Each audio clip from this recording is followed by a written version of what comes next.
Welcome back to HashrateUp. Today is all about Dig.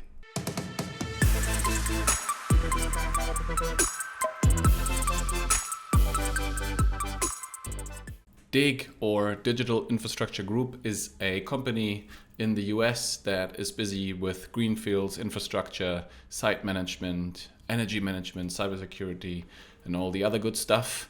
I don't know much about that, so I wanted to invite Ryan Nuckolls, a managing partner over there, to talk about his company and what it is exactly that they do. Enjoy. All right, guys. So like I said in the brief introduction, I am here today with Ryan Nuckolls. I hope I pronounced that correctly. We're going to speak about his company, managing partner over there, founder as well, Dig, or Digital Infrastructure Group. Ryan, how did I pronounce your name? How are you? Doing really good, Jesse. Thanks for having me on the show today. Glad to be here. Ryan Nuckolls, you pronounced it just right. Perfect, you want to say. Perfect pronunciation. We're at block height 840953, hash rate on the 14-day 644.7, and the hash price is at 56.98. Now, frequent listeners will have noticed that there aren't many blocks in between the last weeks, in between last week's episode and this week's episode, because I recorded it a couple of hours ago. We just saw record lows on hash price. Ryan, how does that impact your business, if at all? You know, obviously the halving is always a tough situation. When mining rewards are cut in half, profitability is cut in half, but we're still seeing such a massive demand for data infrastructure where really the new entrants coming into the market are just forced to buy higher compute terahash machines. And so, in complete honesty, the boom time for infrastructure is still happening. Just operators are just being a little bit more efficient and smart with their investment dollars and what type of terahash they're acquiring. Okay, cool. Tell my audience, Ryan, a bit about what it is that your company does, that you founded, and what it is that you do besides Digital Infrastructure Group as well. Absolutely. Just to give a quick, simple background on myself, 10th generation Texan. Family has been in Texas for over 200 years. We have very deep ties in the oil and gas and utility industry. When I graduated business school in 2013, I joined my family oil and gas firm. Was leading business development efforts. My brother-in-law married into the family, and he had worked for a large power provider at Dallas.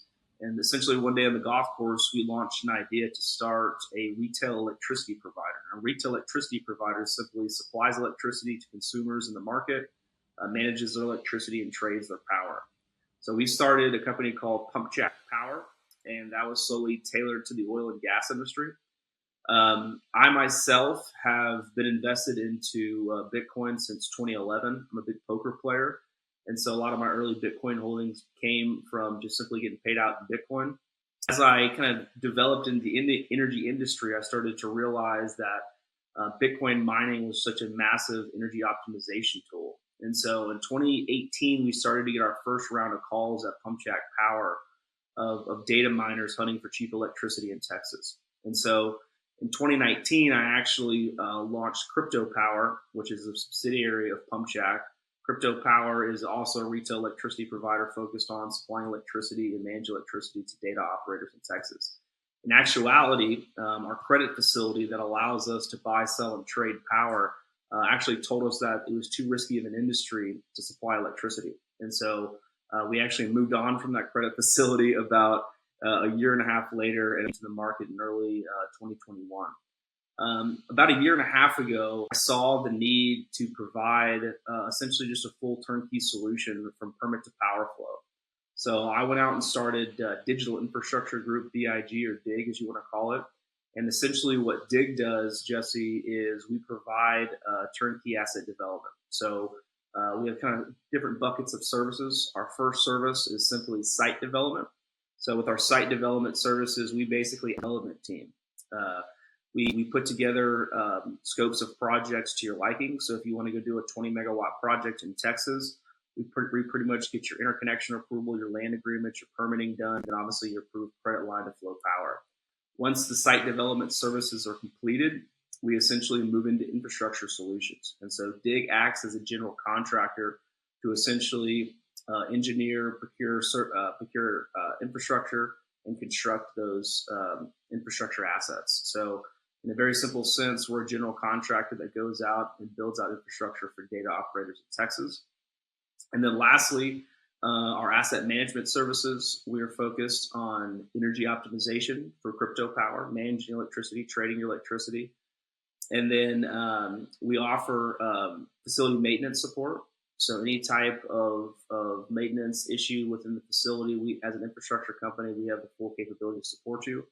And then lastly, we just launched a cybersecurity division that I'm super excited about, where we have the capability to protect your infrastructure from the firmware level all the way back to the back office. I live in Austin, Texas, born and raised. Austin is actually the home of the U.S. Army Cyber Command.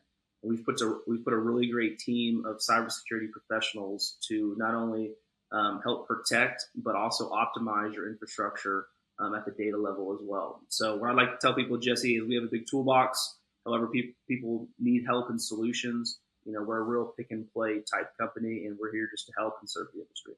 Cool. Yeah, I want to go through that toolbox a bit. I want to dig a bit deeper, pun intended, into what each of those tools does, and understand more about the value that you guys provide. Just from the poker angle, how many other Bitcoiners do you know that came into Bitcoin because of poker? I've never heard that before. You know, there's quite a few, and even in the kind of gambling route, a lot of early Bitcoiners simply got into Bitcoin through poker or online gambling. This last June, I actually played in a BTC poker tournament. It was a charity poker tournament for Satoshi Action Fund. Oh, nice. And got second place, lost in a pretty tough hand. But the Bitcoin community has a lot of poker players, which is a lot of fun. I mean, I really just played as a hobby now. But a lot of early Bitcoiners really did get in through poker. So it's a cool community to be a part of. Yeah, I have a couple. Sorry, excuse me. I have a couple more questions on that. Like, how did the payout work? Did you pay it out to your own wallet? Was it like a host? Was it a software wallet hosted with somebody else? Like, how did that work? And how did you exchange it into fiat back then? Can you explain? Yeah, I mean, a lot of it was simply just a cold storage type situation and putting things on flash drives. Then the first exchanges started to come out, and luckily I kind of saw the writing on the wall and got my BTC off Mt. Gox before it went south. But a lot of my early BTC holdings still are sitting on flash drives and safes and safety deposit boxes, which is kind of funny. Nice, awesome. All right, cool. Dig. So first step, you guys. Basically, if I come to you, and this is how I kind of want to play this, is I come to you as a customer, right? And I tell you, hey, I want to start mining. I need a data center. What is the first step for us? How do we figure out how much capacity we're going for? What is needed to get a site, into my hands that I can start building on? Yeah, absolutely. I mean, very good question, Jesse. What we simply do is after we execute, our customer agreements, we sit down with you and just understand what your budget looks like and what your kind of goals for your infrastructure is. If you're a hosting provider, that's a different set of budget requirements. And if you're a direct miner, that's a different set. Or if you're an AI company or high compute, everything kind of has different levels in terms of what your budget limits are. So, if you have X amount of dollars and you want to be a direct miner, we essentially look at you and say, okay, with the amount of capital that you have in place, you can go do 10 megawatts relatively safely and have some operating capital left at the bank. So after we review kind of your proof of funds and your capital allocation, we simply just say, hey, this is what we would recommend for you to move forward on. and then depending on what they come back with, we start there. Why is there a difference between hosters and direct miners? There's different limitations in terms of capital outlay between a hosting provider and a direct miner. When you're a hosting provider, all you're really doing is putting capital into, physical real estate, the infrastructure, dropping power, either building a building or containers. And then you have to put up some type of, energy deposit with the power company, i.e. crypto power, and also the transmission company. When you are a direct miner, you have to do all of that as well if you want to own your own facility, but you also have to buy machines, right? And buying ASICs is really the biggest capital outlay. So just kind of get over their skis a little bit in terms of, well, hey, I want to go do a 100 megawatt facility, but they only have the capital outlay to go buy maybe 10 or 15 megawatts worth of machines. But then they say, well, hey, I want to do hosting and direct mining. Putting an energy deposit down for 100 megawatts is millions of dollars, right? And so it's sometimes it's a little tough kind of getting people's heads out of the clouds a little bit.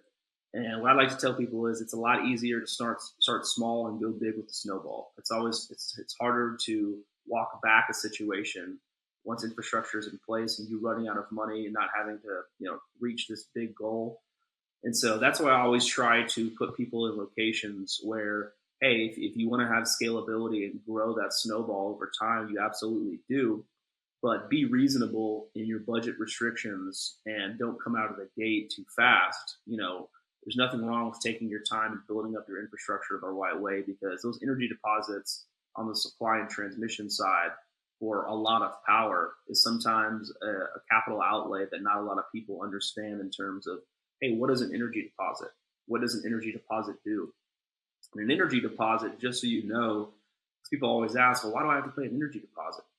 An energy deposit on the supply side basically gives you trade liquidity to go buy that power, right? So a 10 megawatt trade for my energy company is about a $25 to $30 million financial commitment that my company has to go collateralize at the wholesale level. That's why we have a credit facility that allows us to basically work off their credit line for us to go buy and trade and supply you wholesale electricity. So on that 10 megawatt load, that credit situation that you put down is simply giving yourself liquidity on the supply side and on the billing side. And so we actually were one of the first energy companies in the world to partner up with a company called Synoda. Austin Mitchell is a good friend of mine. Synoda basically leverages the Lightning Network to help settle energy payments real time. And so by doing that, you greatly decrease the counterparty risk of supplying electricity.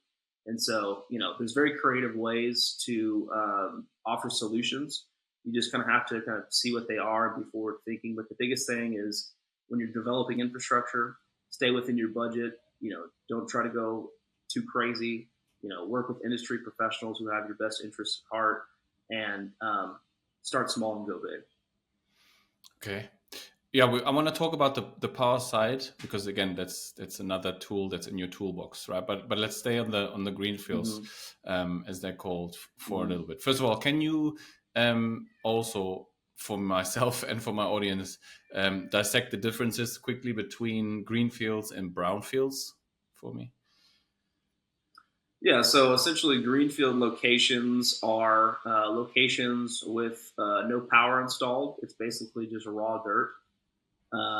These are locations that I really specialize at, because as an ERCOT power provider and industry energy professional, I'm very good at understanding power flow studies, kind of where power is, and really areas across the world that is really good power quality, because not all power is created equal. And so greenfield locations are just simply starting from scratch. Brownfield locations are existing infrastructure that might have a little bit of infrastructure in place or a built-out facility. The greenfield locations are a little bit more cost savings in terms of not having to go out and buy an existing facility. but there is time value of money of buying already built out infrastructure. We do broker sites for some folks, but our main focus at Dig is the greenfield opportunities, just simply because that's really our specialty in understanding where power flow is, the best power quality is maintained, and it's honestly the best bang for your buck, and not having to go pay a premium for a brownfield site. How easy is it to find good power, 10 megawatts in Texas? I mean, not everybody, obviously, in the audience is from there.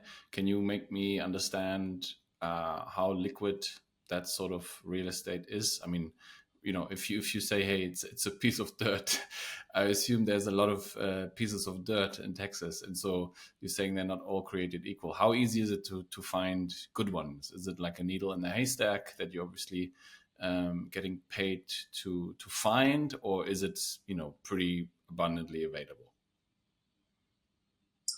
Very good question. Obviously, Texas is a large landmass. Texas has 4 transmission zones in the ERCOT market: west, north, south, and Houston. Every transmission zone has its own characteristics in terms of power pricing and transmission quality. Um, the simple way to say it is there's a lot of energy in Texas. Right now, our summer peak demand hit close to 85,000 megawatts per hour. It's estimated that the ERCOT market should see anywhere between 120 and 150,000 megawatts per hour, which is a crazy number. So there's a lot of energy in Texas, but you really just have to understand the power flow qualities and where the best transmission quality is, and where areas of high energy demand is coming from. And so, you could be an area way out in the middle of the desert that doesn't have the greatest transmission quality, but maybe has got a lot of generational output. That doesn't necessarily mean that you're going to get the best wholesale transmission rates. You might get cheap power, but you might get bad transmission qualities. So it's just simply understanding the grid system. And that's something that, my experience as an ERCOT energy professional for the last close to 10 years has really paid off, because just me simply having the experience to navigate through the ERCOT grid and other ISOs across North America.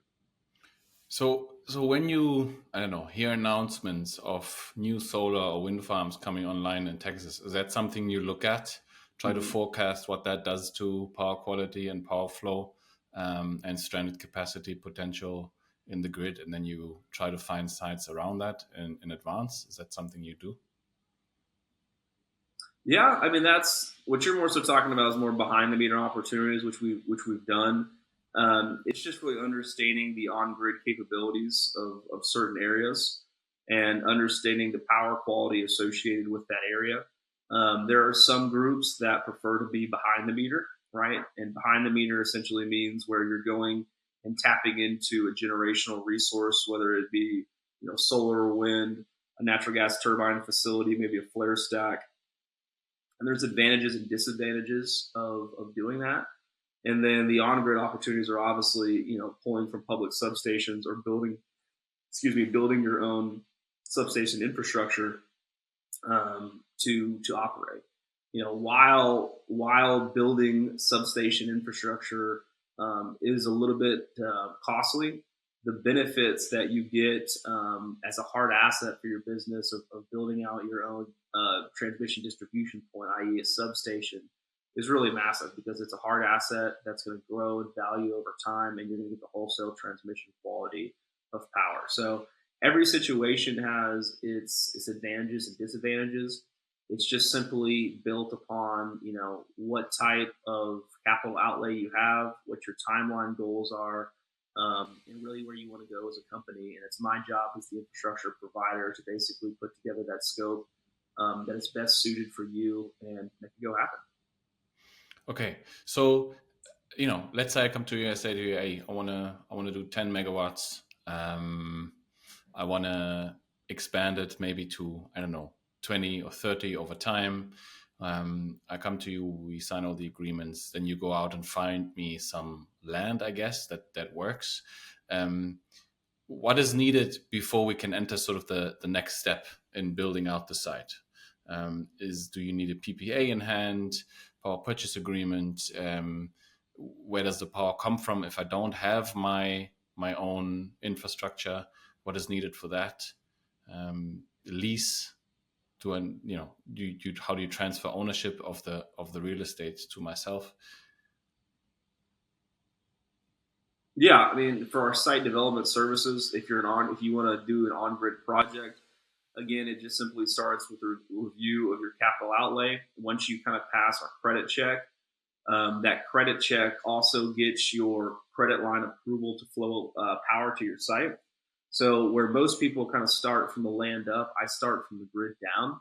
And so understanding like, hey, this client wants to go do a 10 megawatt project. I go into my portfolio of identified interconnections, go select a few of the best locations that I know that will be the most servable, and start the interconnection process. The interconnection process just simply is a process for you to get interconnected into the grid and kind of study what kind of impact that you'll have within that grid system at that specific point. So after that grid interconnection process is kind of what I would call pre-approved.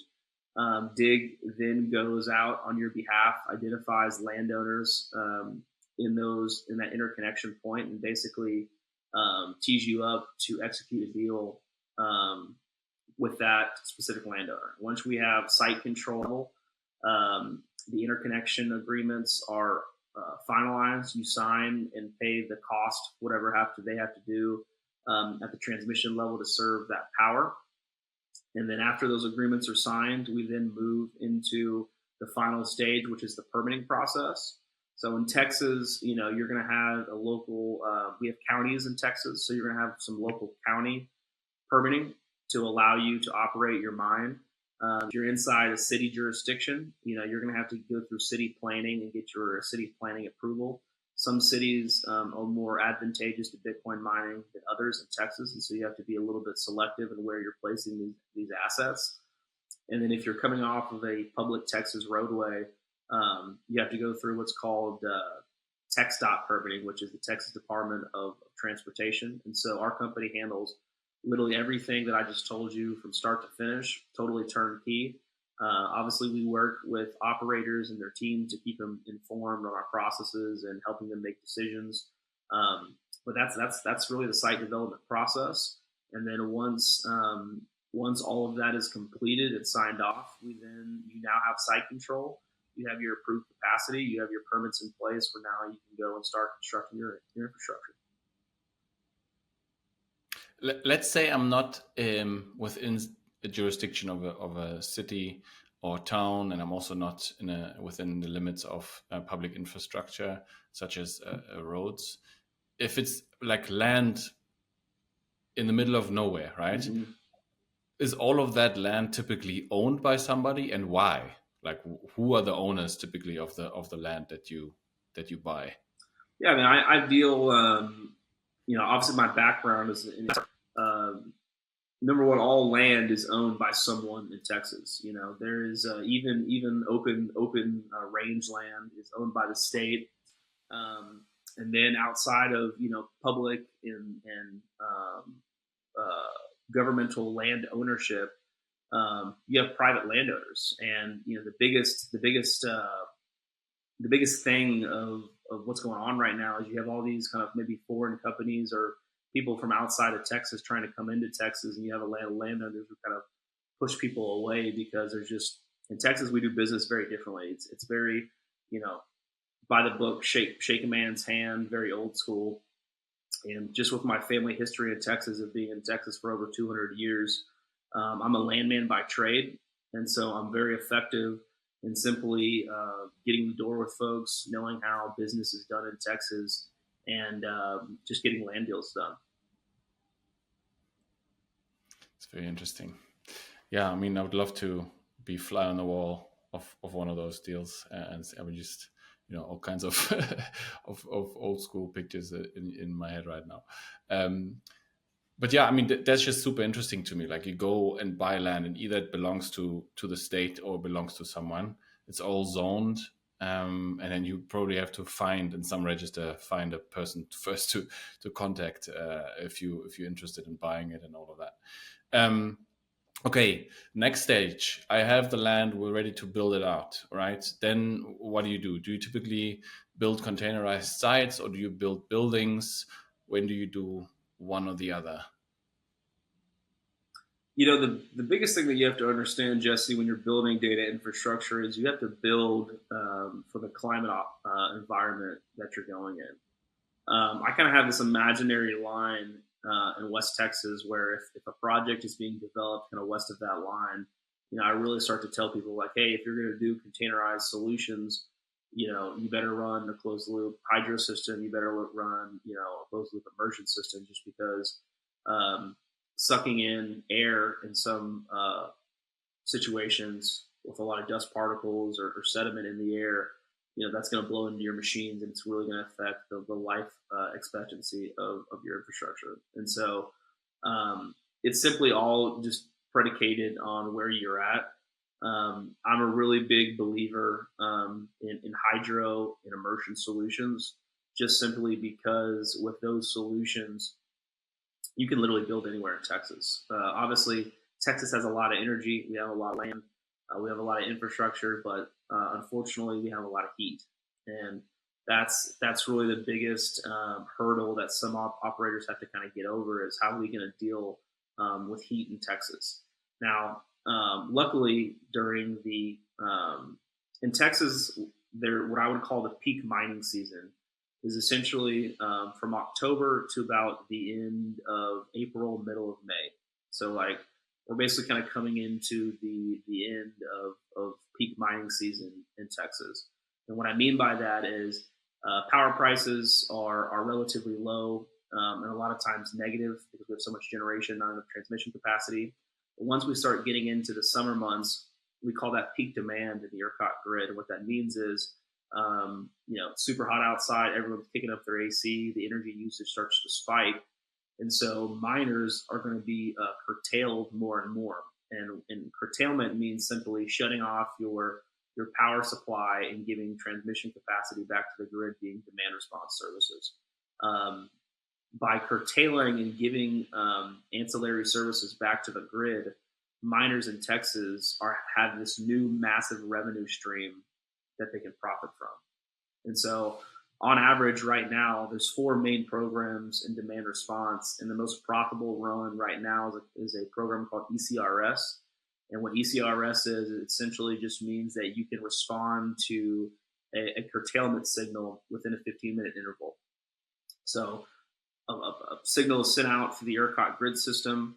The power provider supplies it to their customer.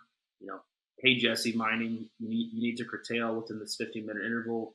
Jesse Mining curtails, and then you're basically giving your transmission capacity back to the grid. So that ECRS program is paying about $265,000 per megawatt annually. So on a 10 megawatt project, you're clearing close to $2.65 million annually just by simply giving transmission capacity back to the grid.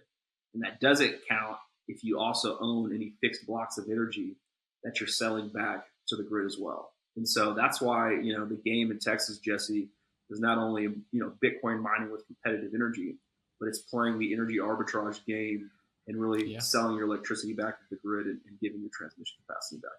But that's where, Ryan, that's where mining will move to. I mean, before you, I just spoke to Eric from Gridless, and that's a completely different game they're playing.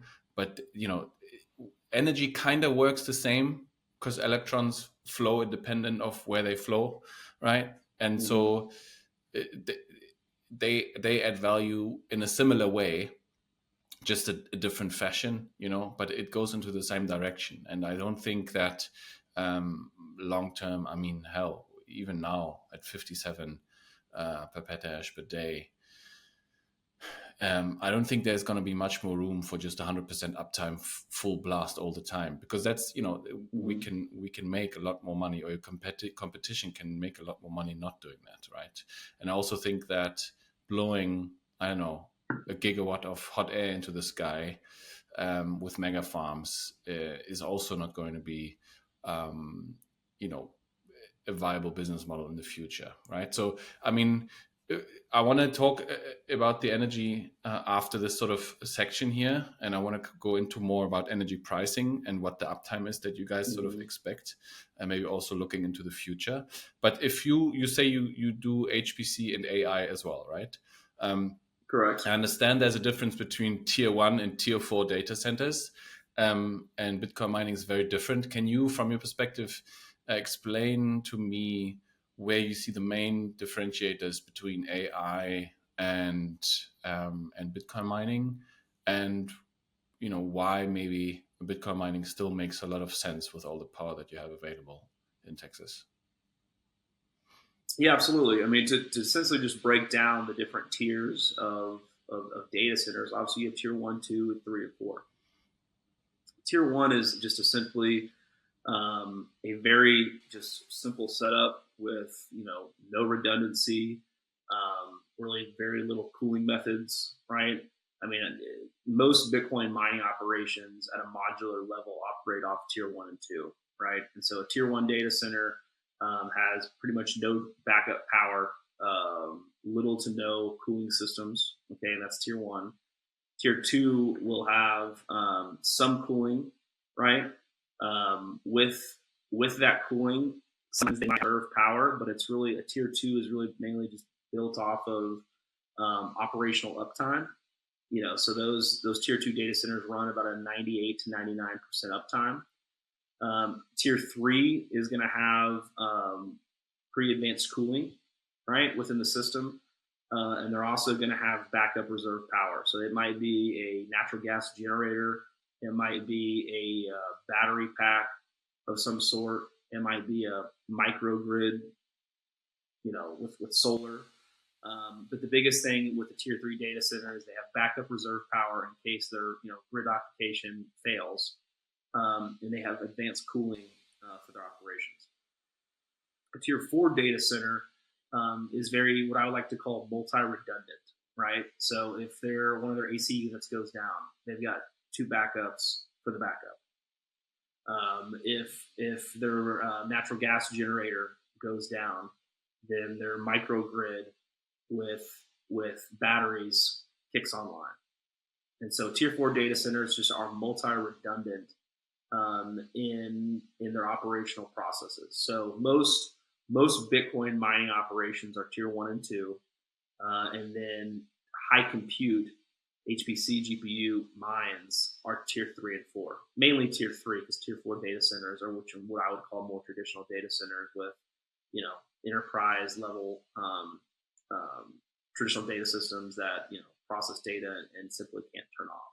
So that's really the simple kind of breakdown of the levels that we see. And we are starting to see where data operators are starting to do kind of multifaceted approach where, hey, maybe one side of the facility is a modularized container, tier two.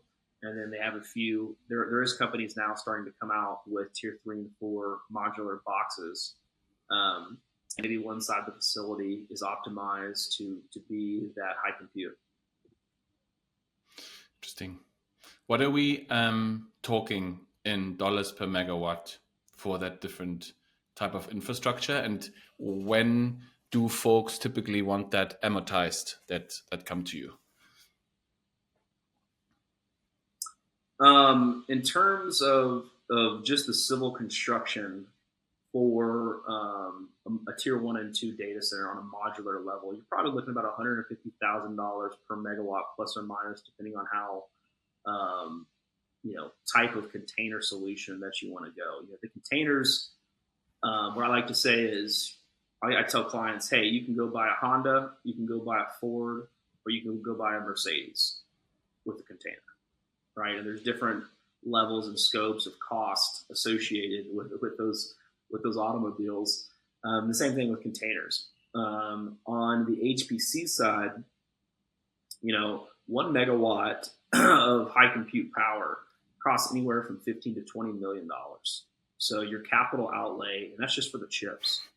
The containers themselves, around about that $125,000, $150,000 per megawatt, all in construction costs with the container as well. But just the hardware on the HPC side is just so drastically different And so, you really kind of see smaller scale HPC mines. 10 megawatt HPC mine is 120 million dollar project. Yeah. It's crazy the amount of capital that goes into high compute, but your return on capital with HPC GPU mining, you're looking at a 4 to 6 month ROI on your investment right now, which is pretty crazy. But the thing that I always tell people about HPC and GPUs right now is, yeah, you're at a 4 to 6 month break even ROI, but just the rate of adoption of new technology and chips that are coming out, you're constantly having to reinvest your dollars. And so it's not like these AI companies are sitting here just making some mountains of money. I mean, they are constantly reinvesting into their business and basically staying with technology. Yeah, no, so that's, just I wanted to underline that there's a further difference between, if you build a tier 1, tier 2 data center for Bitcoin mining, your horizon and your projections are completely different as well. Similar to the conditions that you operate in. I mean, even if the margins are so big, right? Why would AI or HPC data center operators want to save a cent and move to Texas in a super hot climate where they might have to have a lot higher expense per megawatt, rather than moving into a more easy climate to operate in and paying a little more for the power if your margins are so fat,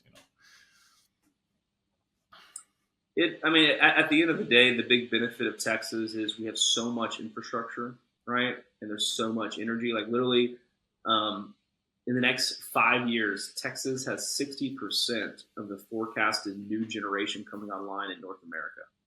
That is crazy. In one state, we have 60% of the future generation capacity. So we have a lot of energy, a lot of growth opportunities. But you're absolutely right. Like, why wouldn't you mind paying a little bit of a premium for a little bit better of an operating condition? The answer to that is because of our deregulated power market and the ways that you can monetize your infrastructure outside of just being a data operator. That is really the biggest benefit. So when the winter storm hit Texas 2 or 3 years ago, Winter Storm Uri, if you would have had 10 megawatts online during that storm, curtailing and selling your energy back to the grid and giving transmission capacity via demand response, you would have made anywhere from $15 to $20 million in 72 hours. And so that is a crazy, it's a lot of money and it's a lot of opportunity. And so don't get me wrong, there's advantages and disadvantages of every, geographic climate you operate in. If you're up in South Dakota or Iowa or, some of these new emerging markets in the United States, winters get cold. I mean, you get below zero. Sometimes I saw a picture from a client where their heater went down in their container, and this little system that they had set up to basically prevent snow from getting into their filters. I mean, it looked like an icebox in their container. I saw that, yeah. The snow particles. Yeah, you saw that picture. So every operating condition has its advantages and disadvantages. It's just simply, hey, what do I want to go do? Do I want to get cheap power? Do I want to go pay a little bit of a premium to operate in a favorable condition?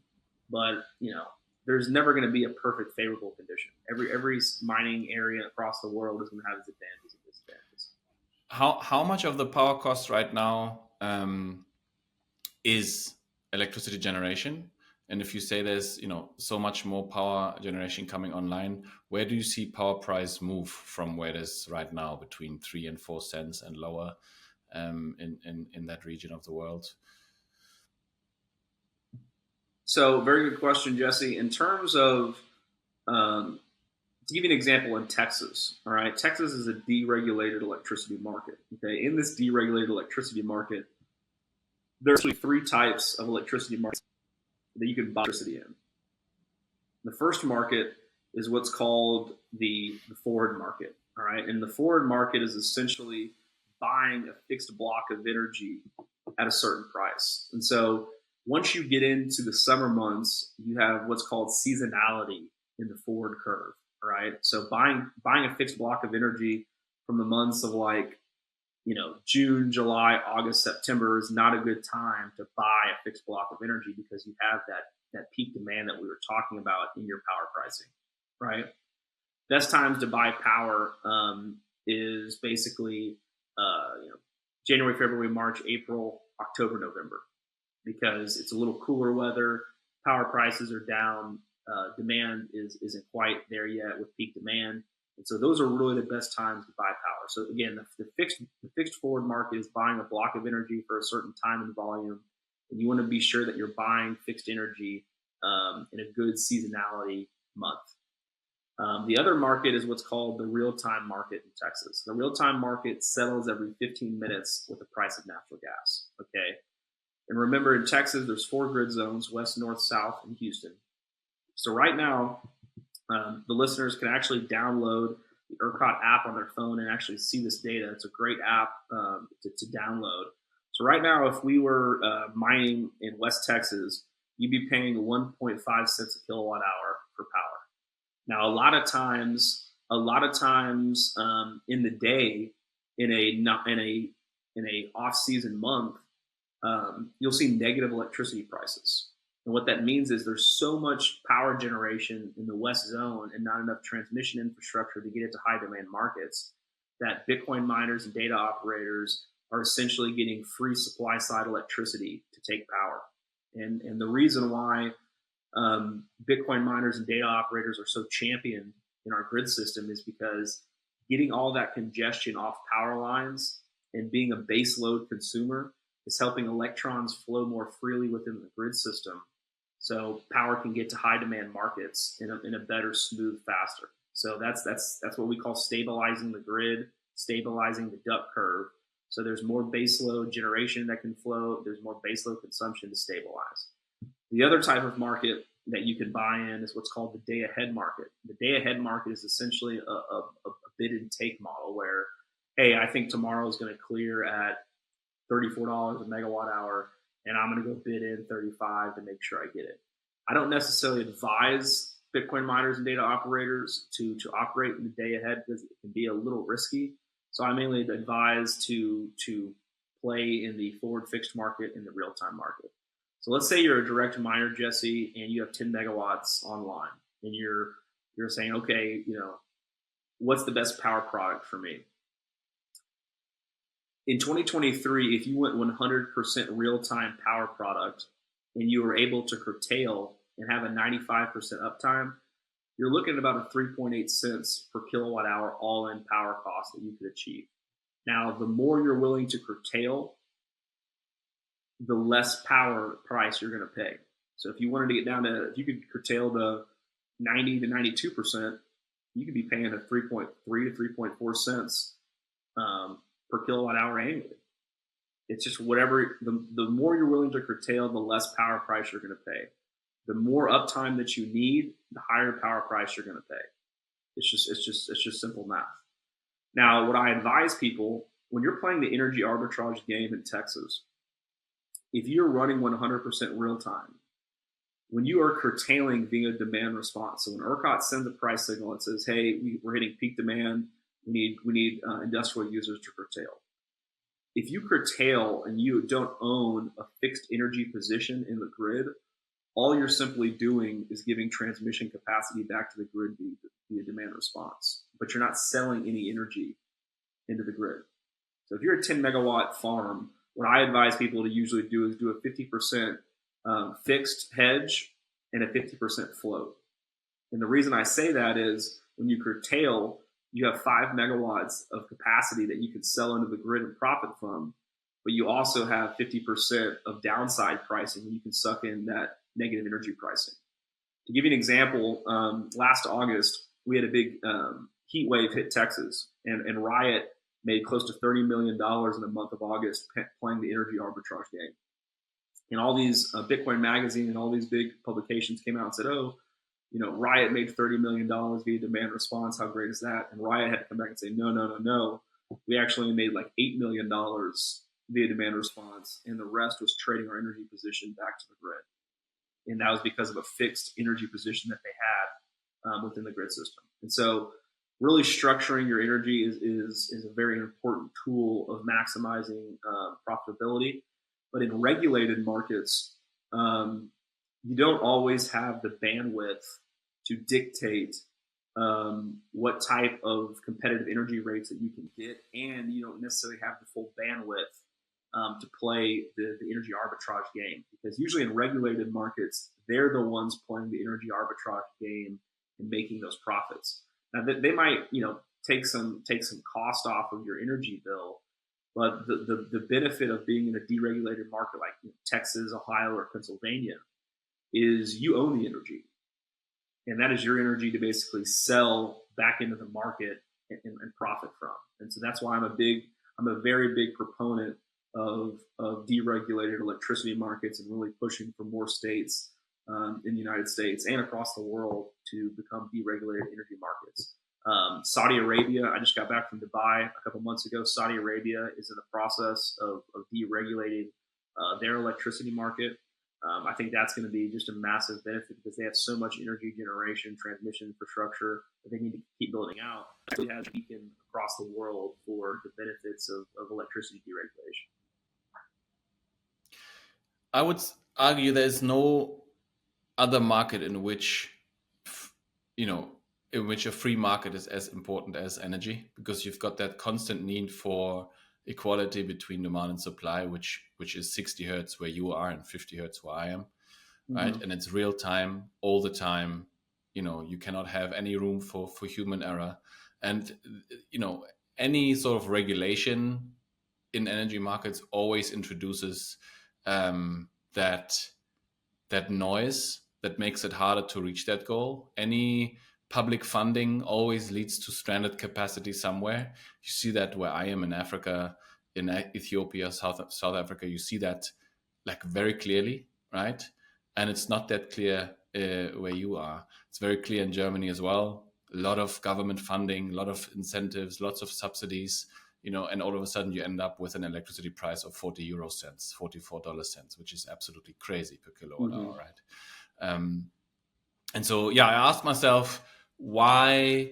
I mean, I'm a big proponent of geodiversification, right? And I think miners should strive to do so. But if you're starting out, I feel like there's hardly a better place to do so for your first 50 megawatts than Texas, because the regulation is great.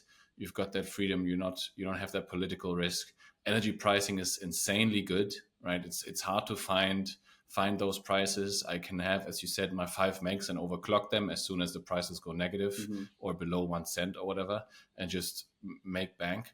I can even say, hey, I'm gonna use M30 S++s, keep my capex low if I don't have much money, and build up the site later and put more efficient machines. And I just spoke to Eric. They also have, again, similarities, right? Because energy always works the same everywhere. So they use their ASICs in sort of a pyramid. Don't want to call it a pyramid scheme, but in a pyramid fashion where they have different efficiency levels, right? And the least efficient miners they turn off first. And similar here, like the higher the power price, the more you turn off miners. Absolutely. Essentially, and you leave the least efficient miners on, at the most expensive power pricing. I hope that's the right way of explaining that. But before we have to wrap up, Ryan, I want to talk to you about cybersecurity. Please tell me why I should worry about cybersecurity and why I should engage with you on digging that tool out of the toolbox as well. Explain. Absolutely. Cybersecurity is something that really just gets overlooked in our industry so much. Everyone thinks, oh, the blockchain's super secure. We're not vulnerable. That's really not the case. There's so many backdoor loopholes that people can gain to sensitive data within your company, whether it be the back office, whether it be just simply ransomware, whether it be just simply hacking the data in the facility level. I think last year alone in the crypto industry, close to like $40 or $50 billion of losses were impacted for cybersecurity scams, hacks. And so it's a growing number. It's something that people really don't like to talk about because obviously no one likes losing money. And so, protecting yourself, number one, starting with your own personal self, how you protect your cell phone, how you protect your emails, how you protect your home computer, types of systems that you operate is so vastly important because that's the first thing that we tell people in educating cybersecurity is like, look, it starts with yourself. It doesn't start with the facility. Before you even go build the facility, you have to understand the importance of cybersecurity and have the processes, controls, and the team to basically put those things in motion. So before we even go and build infrastructure, we really get around these teams and teach them and put the processes, controls in place to protect them at the enterprise level. And then once we move into the infrastructure, it's putting the tools in place at the facility level from the firmware to basically the facility to basically protect from attacks. And then once all of that's in place, the ongoing maintenance and monitoring of both sides of the equation is vastly important because digital assets are very vulnerable. Don't get me wrong, I love Bitcoin. I've been into Bitcoin a long time, but hacks happen every day. I have a friend. This is a very unfortunate story that one of his family members was trying to go buy a house just recently, and they were going to sell their Bitcoin as a down payment, and they turned on their supposed cold wallet, and the Bitcoin was gone. And it's a sad, tough story.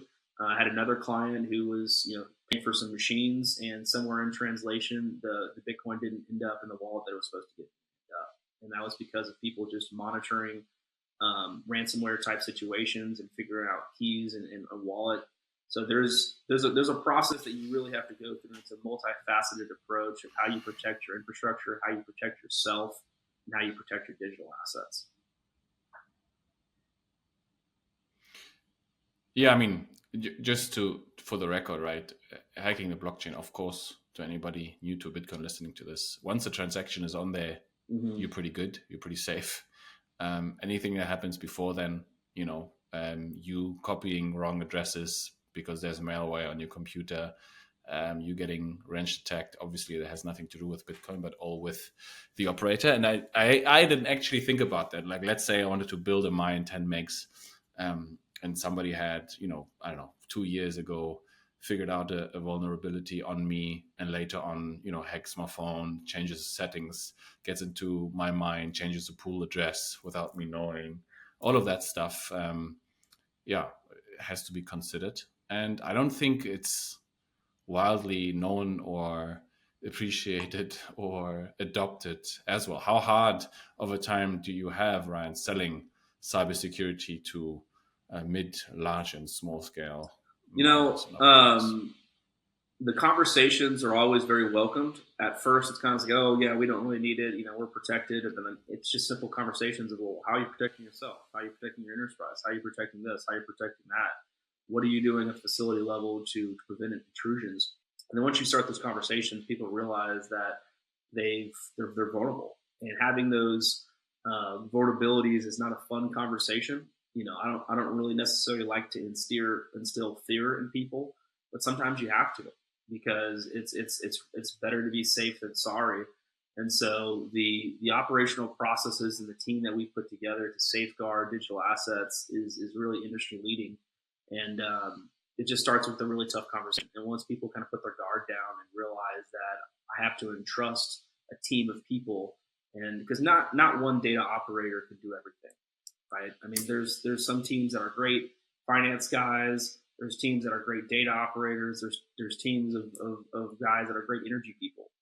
But there's very few groups out there that are great teams of cybersecurity professionals. And so, partnering with groups that really have your best interest at heart and have the capabilities to provide, turnkey solutions for your business is the utmost importance. Yeah, it takes a good salesperson to be able to be empathetic to people opening up to vulnerabilities. But I would hope that with the people in Bitcoin that you have to deal with, you find people that are open-minded enough to maybe accept that they don't know much about nothing after they learned the same thing within the finance sector. Ryan, Yeah, I have to absolutely. bring you back for more talk on energy and operation. I got two more questions for you. The first one is there anything that I didn't ask you that I wish I had? Anything you want to cover still? No, no, I appreciate you having me on. Again, Digital Infrastructure Group, we are simply here to support the industry with site development, construction, and asset management services. We're a big believer in the benefits of the greatest energy optimization tool on earth, and that is Bitcoin mining. And our company is solely dedicated to furthering this industry, and look forward to obviously working with you, Jesse, and having continued conversations. I think I know what your answer is going to be to the next one. I'm going to ask it anyway. Do you think that Bitcoin uses enough energy or not? So that's a fantastic question. Um, People are like inundated to think that using too much energy is a bad thing. Using energy in a effective way is a massively great thing. And Bitcoin miners consume energy at a base load level 24 hours a day, 7 days a week. And what's big is it's basically incentivizing new power generation to come online. It's incentivizing new transmission infrastructure to be built.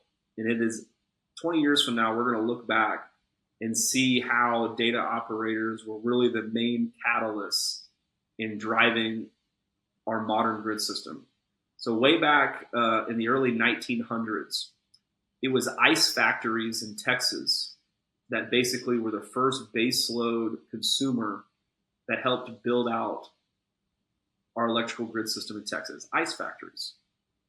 And so 110 years later, these data centers are those ice factories that are propelling our grid system and our generation output to next levels. And I think 20 or 30 years from now, we're going to look back and see the massive impact this industry has had, and I'm very proud to be a part of it. I fully agree with you, Ryan. Yeah, amazing. Thank you so much for your time. Guys, next Sunday, we'll talk mining again. I really hope you learned something new. If you did, you know what to do. Leave a like, leave a subscription. Swan and I will appreciate it. Not sure yet which episode we're going to release. I'm going to go to Bitcoin Asia pretty much soon, so I'm trying to pre-produce a couple episodes here.